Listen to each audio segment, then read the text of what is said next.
আজ আন্তর্জাতিক নারী দিবসে আমি দেশের স্কুল, কলেজ, বিশ্ববিদ্যালয়ের ছাত্রী, চাকুরিজীবী, শ্রমজীবী, গৃহিণী সহ সকল পেশার, সকল বয়সের নারীদের শুভেচ্ছা ও অভিনন্দন জানাচ্ছি।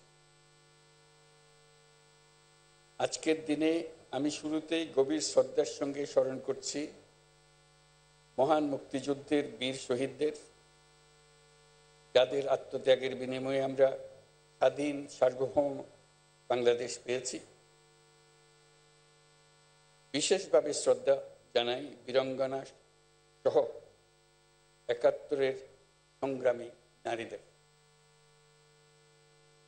আজকের দিনে আমি শ্রদ্ধার সঙ্গে স্মরণ করছি জুলাই গণ অভ্যুত্থানে শহীদ ও আহতদের।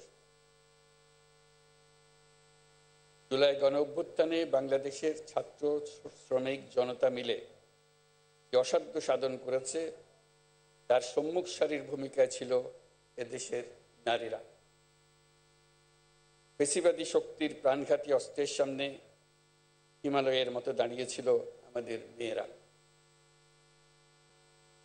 আজকের দিনে স্মরণ করি সেই সব শহীদ নারীদের, যারা জুলাই গণ অভ্যুত্থানে সর্বোচ্চ আত্মত্যাগ করেছেন। শ্রদ্ধা জানাই জুলাই আহত নারী যোদ্ধাদের। দোয়া করি তারা যেন দ্রুত স্বাভাবিক সুস্থ জীবনে ফিরে আসতে পারেন।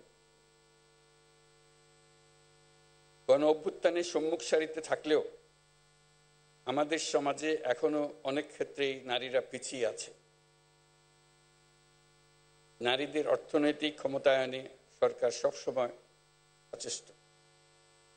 এই জন্য বিভিন্ন ধরনের উদ্যোগ চলমান।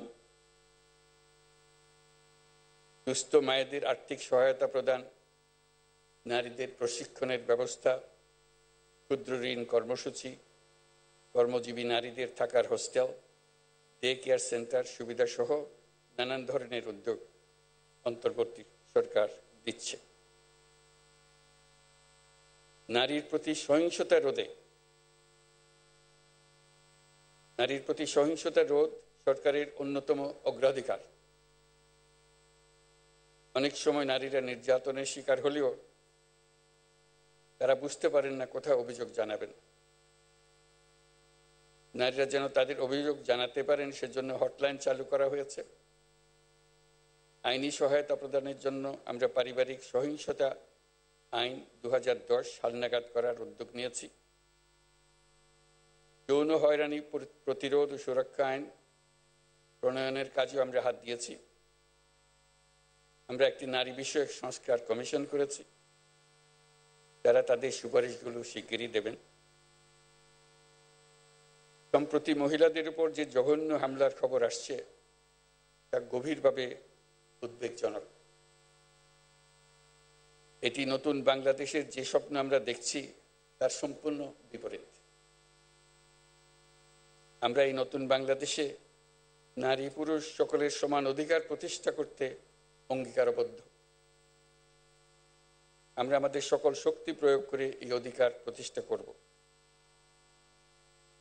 আমাদের দেশের মেয়েরা অত্যন্ত সাহসিকতার সঙ্গে তার নিজ নিজ ক্ষেত্রে গুরুত্বপূর্ণ ভূমিকা রাখছে।